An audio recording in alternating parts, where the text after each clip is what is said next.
Thaís tinha falado sobre a anã vermelha e eu queria saber meio que a diferença da anã vermelha para anã branca. Eu já ouvi falar que a anã branca é tipo o núcleo de uma estrela morta, né? Diferente da anã vermelha, que é uma estrela pequena. Uma própria anã vermelha, ela pode se tornar uma anã branca. Só que no caso ela vai se tornar uma anã branca de hélio, entendeu? Entendi. Que é como se ela já tivesse morrido, depois de ela ter passado por todo aquele processo. Então ela se torna uma anã branca. Meio que quando ela é morta, fica com uma massa entre 0,5 e 10 massas solares. Eu já ouvi falar sobre um negócio assim. Na verdade, tem algumas classificações a partir do momento que a estrela se forma. Uma anã vermelha, ela nunca vai chegar a ter uma massa de um Sol, porque Uhum. as estrelas que formam essas anãs vermelhas têm massa entre 0,4 e 0,8 massas solares. A partir daí, ela já entra numa classificação como a do Sol.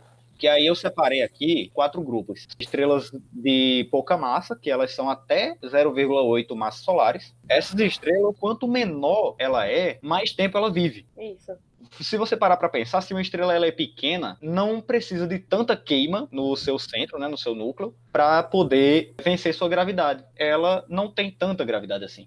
Mas isso faz parte da formação da estrela, que ela chega nesse ponto, né, onde ela consegue ter esse equilíbrio entre a força gravitacional tentando esmagar a estrela e o núcleo forjando lá elementos, liberando energia para poder explodir essa estrela. E aí esse combate, né, entre a gravidade e a fusão nuclear, isso aí é o que dá a característica principal da estrela ter certos diâmetros, né?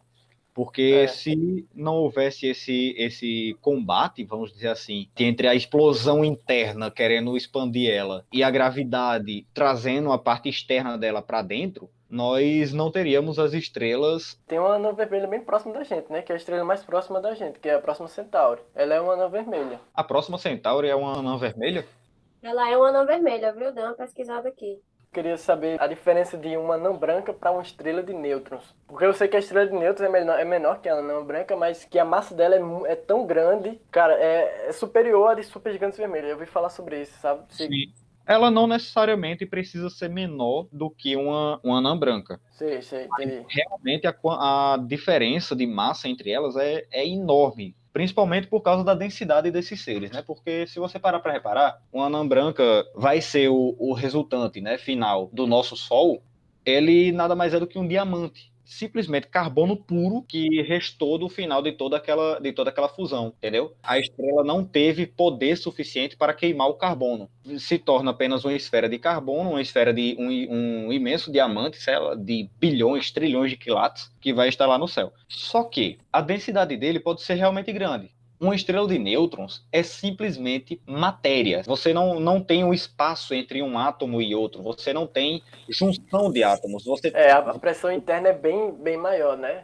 é tão grande que, para você ter uma ideia, o nome dela é estrela de nêutrons, porque ela não tem prótons e elétrons. A pressão foi tão grande, mas tão grande, que ela conseguiu fundir os prótons e os elétrons, fazendo também eles se tornarem nêutrons. Pressionou tanto a matéria que a única coisa que restaram foram nêutrons. Não tinha espaço para poder ter outro tipo de matéria ali. E ela ainda não é tão potente a ponto de se tornar um buraco negro. Entendi. Se você quiser realmente ficar rico, é só você pegar uma anã branca, que já foi um Sol antes, e trazer aquele diamante para a Terra. Só que aí nós teríamos o quê? Uma esfera do tamanho da Terra, composta apenas de carbono. Imagina aí, um diamante do tamanho. Imagina a loucura isso aí. Eu sei que tem um planeta no sistema solar que chove diamante, eu não sei qual é. Não sei se é Netuno ou Urano, mas eu sei que tem. No sistema solar, Olha, é Saturno e Júpiter, acabei de pesquisar aqui. Chovendo Saturno. diamantes em Saturno e Júpiter, sim. Mas eu Postaram já até encontrei outra coisa. Saturno, Júpiter, Urano e Netuno, viu? Acabei É, de eu ver vi aqui Urano e também. Netuno. Então É, Eu vou achar aqui. Então todos os planetas gasosos do nosso sistema solar chove diamante. exatamente, né? Só que tem uma coisa, diz que é diferente, porque tem uma página que diz estão chovendo diamantes em Saturno e Júpiter, e tem outra que diz pode estar chovendo diamante em Urano e Netuno, né? Aí isso é meio confuso também. Pode haver e pode não haver, né?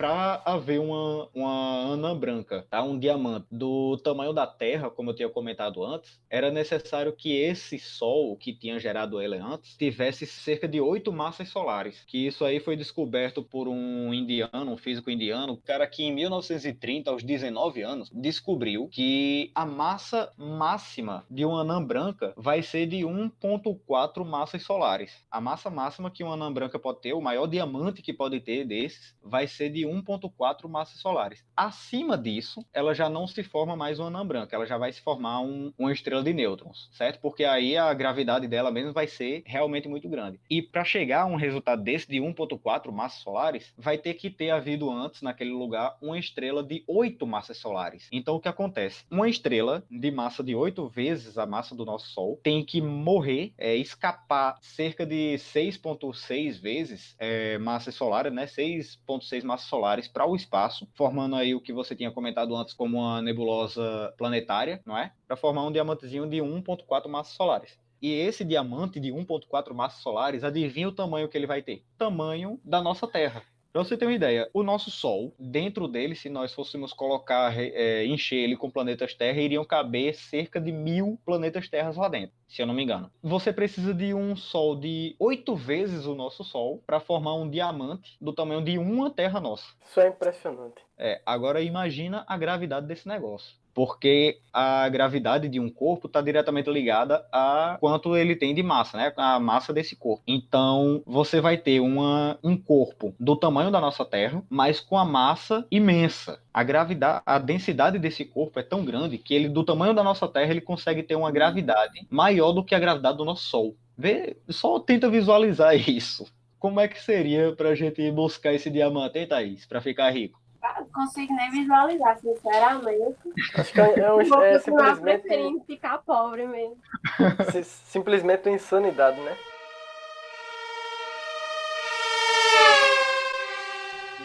Nós temos 4 tipos de estrelas, certo? É claro que uma pessoa que estuda a astrofísica, eles vão ter várias outras classificações. Só que, para o nosso caso aqui, nós podemos dividir elas em quatro classes, certo? As estrelas de primeira classe são aquelas que são as anãs vermelhas. Chegam a ter uma massa equivalente a 0,8 massa solar. Isso aí é o máximo que ela pode ter para poder estar nessa classificação. Essa estrela consegue queimar todo o seu combustível, que é basicamente hidrogênio. A maior parte das estrelas que tem no nosso universo são dessas anãs vermelhas, que são compostas apenas por hidrogênio sendo queimado em hélio. Por que ela consegue queimar todo esse combustível dela? Ela tem um processo de convecção dentro dela, que a parte que está dentro vai queimando e acaba sendo jogada assim para a sua superfície. Como o processo de convecção mesmo que acontece no quarto, que você está com o ar-condicionado ligado. Certo? A parte mais externa, o hidrogênio que está mais externo, começam a ir mais para o centro e aí queimam, se tornando em hélio, e aí vão lá fora buscar mais hidrogênio e essas coisas, certo? Com isso, esse processo demora muitos anos. Essas estrelas, elas podem chegar a ter trilhões de anos, como nós falamos aí sobre as estrelas menores. O processo dela é totalmente convectivo. Como é que elas geram essa energia? A estrela, para ela queimar o hidrogênio, ela junta 4 hidrogênios, 4 núcleos de hidrogênio, para transformar um núcleo de hélio. Ou seja, 4 núcleos de hidrogênio se chocam e formam um núcleo de hélio. Só que se você fizer a conta, a massa de um núcleo de hélio é um pouco menor do que a soma de 4 núcleos de hidrogênio. E essa variação de massa aí vai vai ser expelido como forma de energia, que no caso vai ser energia luminosa e radiação. Que aí nós temos como calcular, né, através daquela equação de Einstein, né, que aquela famosa equação de Einstein do E igual a mc ao quadrado. Famosinho, né? Que todo mundo conhece. Daí, nós passamos, depois de todo esse processo convectivo, né, nós temos a parte em que essa estrela ela não tem mais combustível para queimar. E ela não tem pressão suficiente, nem temperatura suficiente para conseguir fundir o hélio. Acaba se tornando uma anã branca de hélio, que era o que eu tinha comentado com você. A anã branca de hélio ela vai ser simplesmente uma esfera de hélio, pode ser na forma gasosa do hélio, só que não produz mais energia. Ele só vai estar sendo branco ainda por causa do espectro do hélio mesmo. E ela ganha esse nome de anã branca de hélio, porque ela vai ter um raio pequeno, vai ser esbranquiçada, mas ela não produz mais nenhuma energia. A única coisa que ela vai ter para fazer durante o resto da sua existência vai ser esfriar até ficar na temperatura ambiente, que no caso seria o zero absoluto do universo, né? E aí, Entendi. Vamos para estrelas de segunda classe. O que é essa estrela de segunda classe? São as estrelas que estão entre 0,8 até 8 massas solares. Por que temos essa divisão? Porque ela tem poder suficiente para queimar esse hélio também. Ela consegue queimar o seu hidrogênio como se fosse uma cápsula. Quando ela queima esse hidrogênio, o hidrogênio vai se transformando em hélio e ele vai se acumulando lá no centro do núcleo. Só que ela ainda não tem poder suficiente para queimar. Quando ela vai conseguir queimar, dar essa ignição para queimar o hélio, está num outro estágio já da sua vida. Isso aí você não percebe por fora. Por fora ela ainda continua brilhando basicamente da mesma forma. Só que ela precisou de muito mais energia para conseguir quebrar ou para conseguir fundir esse hélio, certo? Ela pode estar vendo a queima dupla, ela vai estar vendo a queima dupla, que numa parte um pouco mais externa, ainda lá por dentro do núcleo. Uma casca esférica vai estar queimando hidrogênio, transformando esse hidrogênio em hélio, mandando para a parte esférica de dentro, que a parte esférica de dentro vai estar queimando o hélio em carbono. Ela conseguiu tanta energia a ponto dela conseguir comprimir esse hélio e ter essa energia suficiente para transformar em carbono, e isso aí vai gerar mais energia até do que a queima do hidrogênio em hélio. Entendi. Essa estrela, assim, ela pode ter uma massa comparável à do Sol, né? Talvez maior ou menor. Enquanto seu volume é comparável com o volume da Terra. Então, é tão denso que é pequeno, mas muito pesado comparado ao Sol. Então, cara, é muito fascinante isso. Muito interessante. E aí, essas estrelas aí, elas estão da classe de 0,8 massas solares, ou seja, uma estrela um pouquinho menor do que o nosso Sol, até 8 vezes a massa do nosso Sol. E aí, a morte dessas estrelas é uma coisa magnífica também, né? A morte de toda estrela é uma coisa magnífica. Nós hoje só existimos porque uma estrela muito grande, antigamente, morreu. Então, foi a morte da estrela que trouxe a nossa vida. Exatamente, né? Que nem aquela frase de Carl, né? Que ele diz que nós somos feitos de poeiras de estrela. Isso, exatamente. Isso quer dizer que antes existia uma estrela supermassiva que formou todos os elementos que hoje compõem o nosso corpo. Inclusive, a tabela periódica, se você ver, a maioria foi feita até no exato momento da morte de uma estrela da classe 3, que eu ainda vou falar sobre elas. A morte dessas estrelas de segunda classe vai ser aquela que você falou, né? O núcleo dela começa a ficar bastante quente e vai ficando menor. À medida que as camadas mais externas, por exemplo, acabou o hélio ou acabou o hidrogênio, ela está queimando somente hélio em carbono, esse núcleo ficou um pouco menor. Então as camadas externas conseguem se expandir mais. Por expansão gasosa mesmo. Você tem um gás quente que está conseguindo se expandir bastante. O núcleo está produzindo bastante energia e a gravidade continuou basicamente a mesma, porque a massa dela está praticamente sendo a mesma. Então ela continua sendo expandida, que aí no caso vai formar essas gigantes vermelhas. O que acontece? A camada mais externa dela começa a emitir menos energia, ou seja, a temperatura da superfície dessa estrela fica muito mais fria, por estar muito mais longe do seu núcleo. E por isso ela fica com a característica avermelhada, certo? Só que ela aumentou cerca de 100 vezes o seu tamanho. De 100 até 1000 vezes o próprio tamanho. Então você veja, você tinha um pontinho lá, e esse pontinho do nada, certo? Que esse processo ele é relativamente rápido, ela fica realmente imensa.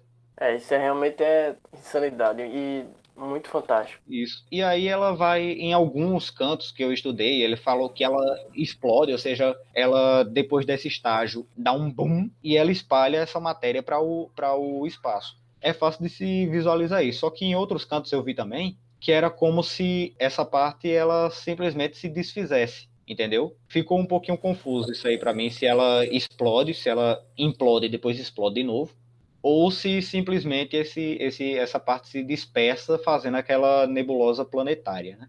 Ela deixa para trás um corpo bem denso, que era simplesmente o que tinha se depositado no núcleo, no centro do núcleo dessa estrela que veio a falecer dessa forma magnífica, que aí vai ser simplesmente o carbono que ela não conseguiu fundir. Então você tem esse diamante lá, né, no centro, que fica brilhando ainda, não com tanta intensidade, mas ainda continua brilhando porque está super quente, e o único trabalho dele agora vai ser esfriar até chegar à temperatura ambiente, ou seja, você vai ter um cristal que vai simplesmente esfriando, mas ainda com essa gravidade, né, imensa. Não tão grande quanto era o seu Sol, uma grande parte da sua matéria foi para o espaço, mas ainda assim um corpo que tem uma gravidade na sua proximidade, né, uma gravidade bem, bem intensa.